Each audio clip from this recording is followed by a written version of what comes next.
Cyril Sambaka, bonjour. Bonjour. Alors, nous nous acheminons inexorablement vers la fin de l'année 2022. Quel est le regard critique que vous portez sur la situation sociopolitique au Cameroun? Je dois dire que nous avons vécu une année très très difficile, sur tous les plans. Parce que les problèmes camerounais, c'est à tous les étages aujourd'hui. Nous avons vécu une année très très difficile et le phénomène de la vie chère est venu encore nous mettre dans des situations vraiment difficiles. Pour les familles, difficiles pour les entrepreneurs, difficiles pour ceux qui essaient de se battre pour que l'économie puisse tourner. D'imprévision en imprévision, nous nous sommes retrouvés dans des situations où, ma foi, tout ce qu'on avait prévu, comme on dit, n'a pas pu tenir. Et je dois dire que dans le secteur économique, c'est très difficile. Dans le secteur, par exemple, de la restauration, c'est très, très difficile. Et sur le plan politique, nous avons traversé une année sans aucun espoir, où on a vu probablement des réunions qui ont commencé à se tenir, mais l'opposition camerounaise, par exemple, a été privée de beaucoup de choses, beaucoup de réunions. Lesquelles en l'occurrence? Vous parlez de quoi? L'opposition a été privée de quoi concrètement? L'opposition était privée de se réunir, de pouvoir organiser quelque chose dans la rue, de pouvoir organiser même des meetings. Or, on a toujours dit que les partis politiques de l'opposition ne font rien, ils attendent les élections. Vous voyez, même les réunions, tout ça n'était pas possible. Et ça a contribué à frustrer les populations. Ça a contribué à frustrer même les militants, qui, ma foi, on ne manquait pas de leur rappeler que occupez-vous de votre famille, de vos enfants, au lieu d'aller vous aventurer dans ce qui ne va pas. Pourtant, c'est les partis politiques qui doivent présenter des offres alternatives quand ça ne va pas. C'est eux qui doivent critiquer, c'est eux qui doivent proposer. Donc on a assisté à un musellement qui ne dit pas son nom, mais qui était effectif. Donc c'est une année vraiment où rien n'a marché au Cameroun. Au contraire, on s'est enfoncé et, ma foi, du côté du pouvoir comme du côté de l'opposition, les choses n'ont pas pu se faire. Parce que dans les années antérieures, et notamment dans les années 92, les gens se parlaient. Mais aujourd'hui, on est arrivé à une situation où les gens ne se parlent pas. Mais comment allons-nous bâtir le Cameroun si on ne peut pas se parler, si on ne peut pas critiquer, si on ne peut pas revoir ce qui n'a pas marché, comment corriger, etc. Et vous voyez très bien que même au niveau de l'Assemblée, les discussions, on vous permet de parler, mais vous n'allez rien changer. Donc les opposants, les partis politiques de l'opposition dans l'Assemblée nationale sont des lanceurs d'alerte aujourd'hui. Ils ne peuvent pas faire autre chose qu'être des lanceurs d'alerte. Et c'est pas comme ça qu'on peut juger l'évolution politique dans un pays où la paupérisation est généralisée, où les détournements de fonds sont à tu veux, tu vois. Donc, il y a beaucoup de choses, de dysfonctionnements qu'on a connus cette année et qu'on espère arranger. Maintenant, on s'est posé des questions aussi sur la nécessité de se mettre ensemble. Parce qu'en réalité, c'est le peuple qui est souverain. Et le peuple, lui, le dit depuis 30 ans. Et depuis 30 ans, on s'arrange à ce que les gens ne se réunissent pas, que les gens ne trouvent pas de solutions ensemble. Or, tel que nous sommes là aujourd'hui, il n'y a qu'une équipe. Il n'y a que l'esprit d'équipe qui peut faire avancer le Cameroun. Et pour que l'esprit d'équipe fasse avancer le Cameroun, il faut que les gens se parlent. Il faut qu'on arrête, au moins au niveau de l'opposition, de se tirer sur les jambes, sur les pieds. Il faut qu'on arrête cela. Parce que, voilà, c'est quelque chose qui ne rassure pas les populations. Et on doit aussi tenir compte du fait que ceux qui vont à l'urne ne changent pas. Hein. C'est 3 millions, c'est un peu moins de 3 millions, c'est un peu plus de 3 millions depuis toutes ces années. Ce qui veut dire qu'il y a une masse critique qui n'est pas encore associée à cela. Et cette masse critique n'est pas associée, on va donc leur poser la question et c'est de là que ressort le fait que nous voulons voir une opposition soudée comme on l'était et sinon mieux qu'en 92.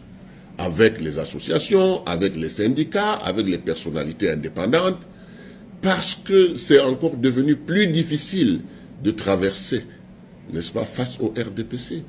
C'est encore plus difficile parce que plus sophistiqué, n'est-ce pas, les élections. Les fraudes sont devenues plus sophistiquées. Donc il faut une très très grande masse critique pour pouvoir braver cela. D'accord. Alors, 6 ans après, la situation ne fait que perdurer dans les zones, les régions du nord et du sud-ouest où il y a un certain alignement, il n'y a pas de changement systématique. Au sein de l'AFP et l'Alliance des forces progressistes, comment observez-vous justement la situation dans les régions du nord et du sud-ouest? Eh bien, dis donc, c'est précisément pour ces raisons que nous disons qu'il faut que ce pays se réconcilie avec lui-même. Il faut qu'on enterre la hache de guerre. Il faut que nous puissions avoir des Camerounais qui vont repenser le Cameroun, rebâtir le Cameroun sur un socle commun. Donc, c'est important de savoir que le Cameroun ne peut pas se porter bien si la crise anglophone n'est pas réglée. Et la crise anglophone doit être réglée dans cet ensemble qui va mener à la réconciliation. Le code électoral, le processus électoral, tout ça doit être repensé.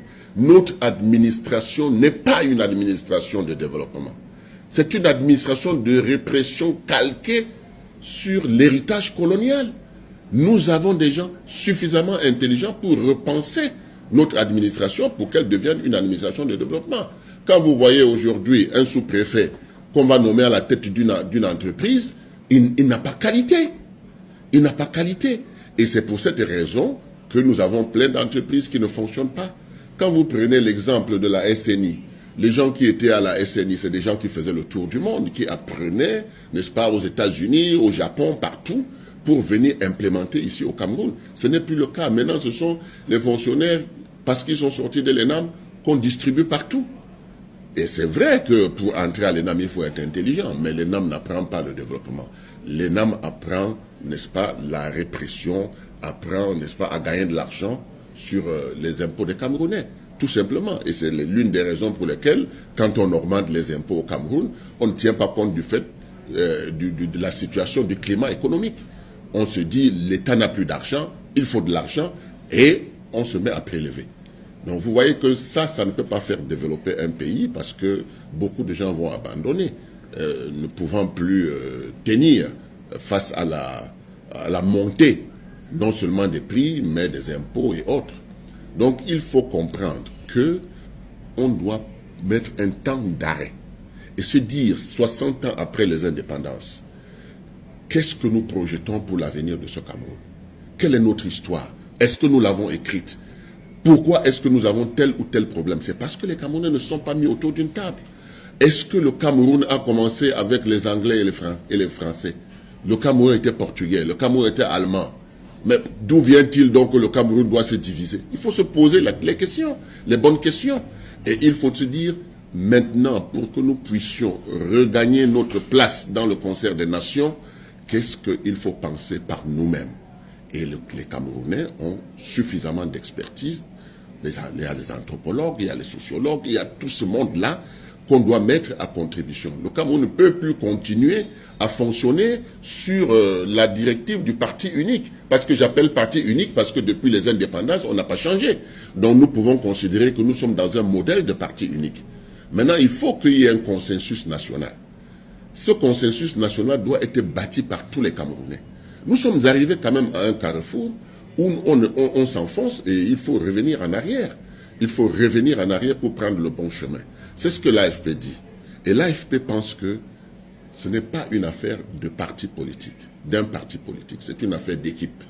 Et je vous ai cité tous ceux qui doivent y entrer, les médecins, tout le monde, tous les corps sociaux. Il y a des syndicats qui réclament ceci, qui réclament cela, qui pensent que la vie... Pardon. C'est la grippe de fin d'année, excusez-moi, pour les auditeurs. C'est le moment est arrivé pour que 60 ans après nos indépendances, que nous puissions dire, est-ce que nous sommes des hommes qui pouvons penser par nous-mêmes, qui pouvons projeter notre devenir par nous-mêmes. Et je pense que c'est possible. C'est possible parce que, individuellement, des travaux ont été faits. Que ce soit en histoire, que ce soit en anthropologie, que ce soit, n'est-ce pas, même en mécanique, les choses ont été faites. Mais il faut les mettre sur une table et s'asseoir autour de cette table pour dégager donc ce que j'appelle la nouvelle fondation du Cameroun. Alors, oui. Quelques mois après avoir lancé le projet de mutualisation des forces politiques camerounaises, quel est l'état de lieu à l'heure actuelle? Je dois dire que moi je suis optimiste. Je suis optimiste parce que personnellement j'ai été contacté par plusieurs personnes et je dois dire que mon problème c'est que je ne voudrais pas que ce soit une affaire de Sambaka ou de l'AFP. Je voudrais que ce soit une affaire d'équipe. D'équipe, c'est-à-dire que nous devons démarrer ça ensemble. Donc, je suis en train de voir avec ces personnalités, ces gens qui nous ont contactés. Je vais voir au mois de janvier comment écrire, n'est-ce pas, aux différents partis politiques. Il faut qu'on réfléchisse, qu'on aille plus loin. Et que, ma foi, qu'on se pose la question de savoir, et si un parti comme l'UNDP venait nous rejoindre dans cette dynamique, si les Camerounais venaient nous rejoindre dans cette dynamique, alors le peuple, lui, qui est là, sera rassuré. Parce que, voyez-vous, on nous a mis dans une situation où on se tire les balles dans les pieds. Et ça arrange ceux qui nous gouvernent. Or, ceux qui nous gouvernent ne sont pas en train de faire un effort pour nous sortir de la misère. Parce qu'ils n'ont pas cette inspiration. Ce n'est pas ça, leur modèle de gouvernance. Leur modèle de gouvernance n'est pas basé sur l'éclosion de pôles de développement dans le pays. La preuve, c'est que même la décentralisation, elle est bloquée. Les maires ne peuvent pas faire des communes, n'est-ce pas, de pôles de développement. Pourtant, c'est eux qui sont près des communes, près des populations, et c'est eux qui doivent travailler. Donc vous voyez que même quand on veut donner du crédit à ceux qui nous gouvernent, on se rend compte que ce n'est pas possible de leur donner du crédit. Parce que même les 15% des communes qui pouvaient permettre aux populations de respirer, qui pouvaient freiner l'exode rural sur Douala et Yaoundé, avec tout ce qu'on a comme insécurité, vous voyez, tout ça n'est pas fait. Et pendant ce temps, on nous promet une nouvelle année faite de beaucoup d'accélération dans les taxes, dans la vie chère. C'est difficile. Et je ne pense pas qu'on peut résoudre un problème en étant d'un côté sur un plafond de verre et puis de l'autre côté vous avez la population que vous écrasez. Non. Je pense que quand on a échoué, quand on est devant une situation difficile, on a besoin de tout le monde pour qu'il y ait ce consensus. Ce consensus est important. Les extrêmes ne peuvent pas gérer le Cameroun actuellement. Parce que le Cameroun est enfoncé dans des situations qui amènent le peuple un jour à se révolter. Et il faut éviter tout cela. Il faut anticiper. C'est ce que nous essayons de faire en disant, quand on a une lecture de la vie du Cameroun, d'où nous venons, où nous sommes et où nous allons, si on ne change pas de cap, eh bien, ma foi, nous allons droit au mur. Et droit au mur, personne ne peut préjuger de cela. Nous avons un conflit dans le Nozo, on risque d'avoir des conflits ailleurs, il faut que ça s'arrête. Il faut que les Camerounais pensent par eux-mêmes leur pays et que nous puissions avoir ce minimum commun qui va permettre demain d'aller aux élections. C'est pour cette raison que nous disons que si le gouvernement, lui, il ne pense pas que c'est ça la voie, il faut bien que l'opposition et tous les autres Camerounais se mettent ensemble pour dire que c'est ça notre voie et nous, pour y parvenir, nous allons mettre en place un gouvernement de transition. Nous allons trouver un candidat qui n'est pas obligé d'être un leader d'un parti politique, mais qui aura une mission de 3 ans et qui va partir après ces 3 ans, n'ayant pas une machine avec elle. Donc, il faut réfléchir à ça. Ce n'est pas une histoire où je dois trouver la solution personnellement. Il faut que ce soit une équipe qui le fasse. Moi, j'ai mes idées. Mais seulement, je ne veux pas imposer quoi que ce soit. Je dis tout simplement, sur la base des analyses de nos échecs antérieurs, nous pouvons trouver des solutions pour la réussite de demain. Alors, quel est l'échéancier que vous vous donnez de manière concrète au regard du fait qu'il y a de temps à autre les idées qui sont émises en rapport avec la présidentielle anticipée?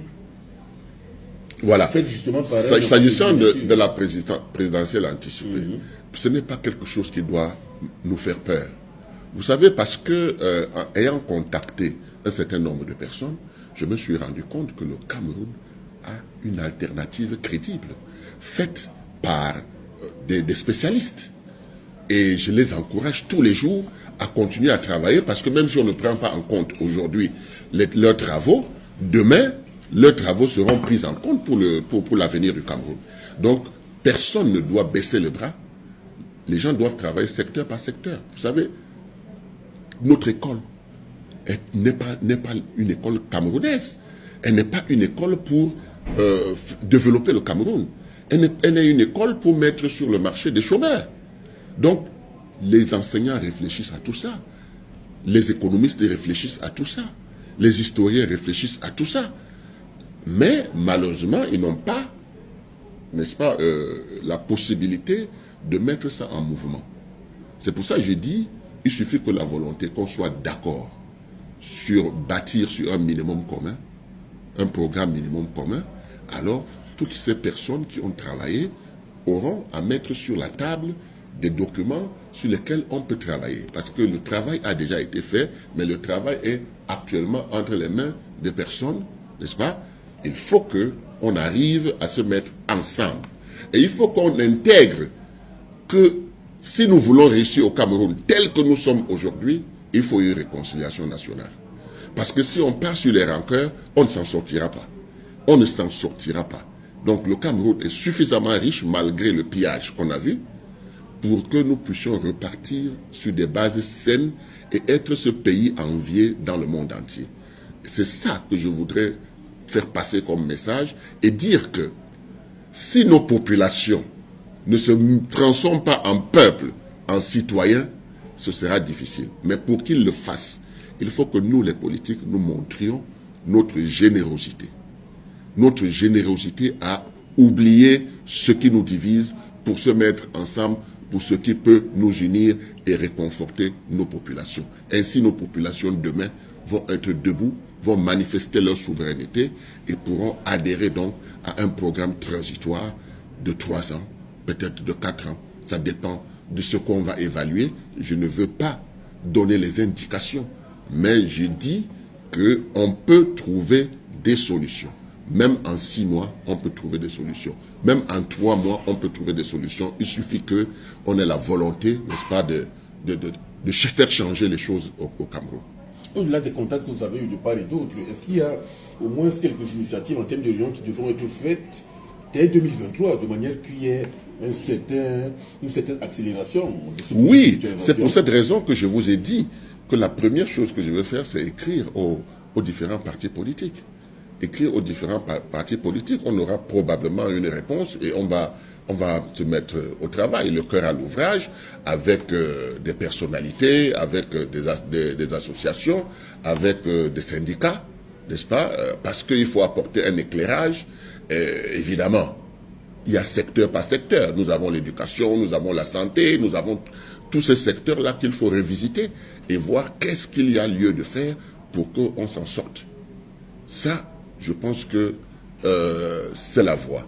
C'est l'alternative crédible aujourd'hui parce que ce que le pouvoir veut, c'est voir les partis de l'opposition s'entre-déchirer. Tel est parti prendre de l'argent, tel a fait ceci, tel a fait cela. Non. Quand il s'agit du Cameroun, on s'assied autour d'une table.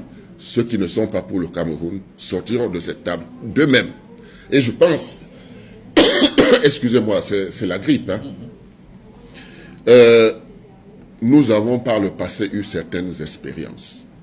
Il faut quand même qu'on ait un code de conduite, n'est-ce pas, dans ce qu'on va faire. Il faut quand même qu'on puisse signer des engagements, de travailler ensemble pour le bonheur des Camerounais.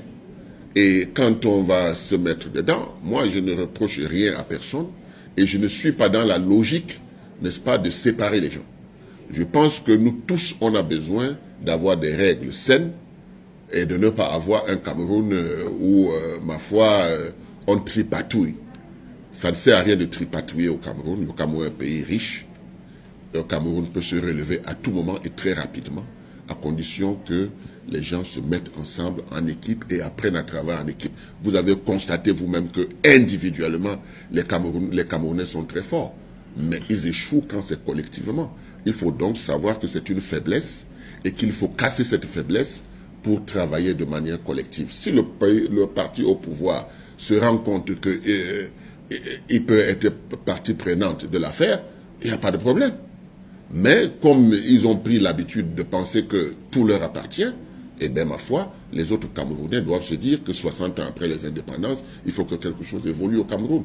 Et c'est ce que les Camerounais attendent. C'est ce que nos enfants, nos petits-enfants attendent. Parce qu'il ne faut pas oublier que nous stagnons, sinon nous régressons. Et ce n'est pas normal pour un pays comme le Cameroun. Et vous faites justement référence aux expériences des coalitions foireuses, que ce soit en 92, en 2004, 2011, entre autres. Qu'est-ce qui peut rassurer aux uns aux autres que le projet de mutualisation... Le projet de mutualisation ne foirera pas parce que s'il a foiré, les autres fois, on va analyser ensemble pourquoi ça a foiré. Et puis on va mettre les garde-fous. Les garde-fous, c'est un pacte républicain. Un pacte républicain, c'est quelque chose qui engage ceux qui se mettent ensemble de ne pas trahir. Et ceux qui pensent qu'ils sont là pour épier, aller raconter et tout ça là, ils vont s'exclure d'eux-mêmes. Ils vont s'exclure d'eux-mêmes. Parce que ce que nous faisons, c'est pour une transition. Il faut que ce soit clair. Le Cameroun ne peut pas se développer s'il ne passe pas par une transition. Si on ne remet pas le compteur à zéro, si on ne met pas de nouvelles intelligences et puis une nouvelle direction, si on ne développe pas nos différents secteurs qui sont sclérosés.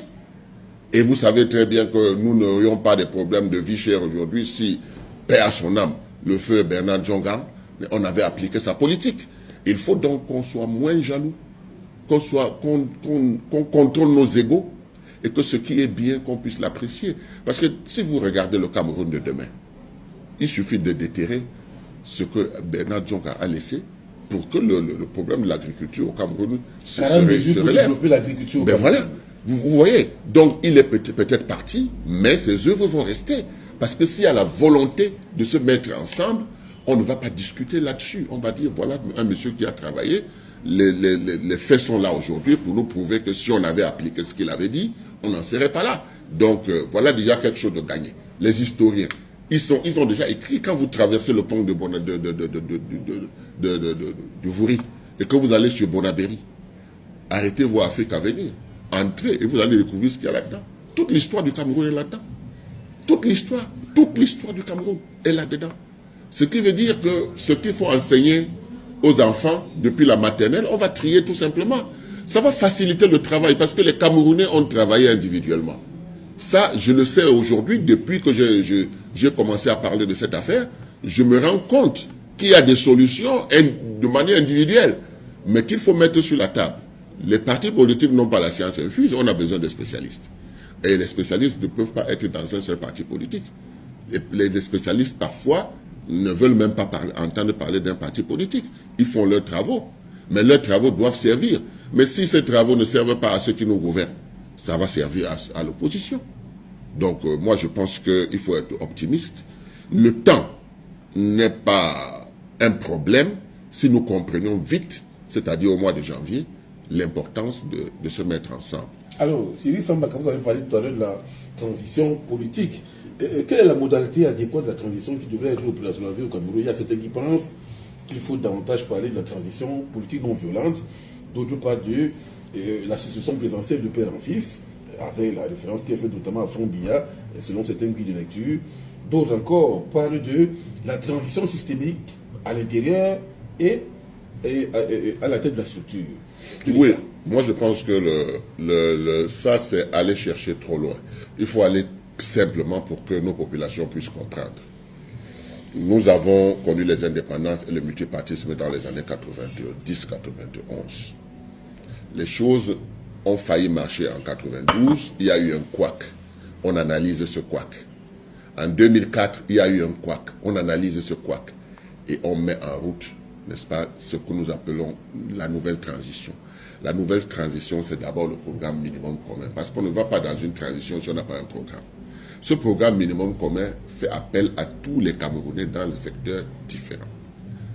Et quand on a mis en place cela, il faut bien que les partis politiques qui concourent au suffrage universel se mettent en rang de bataille dans un gouvernement d'union nationale.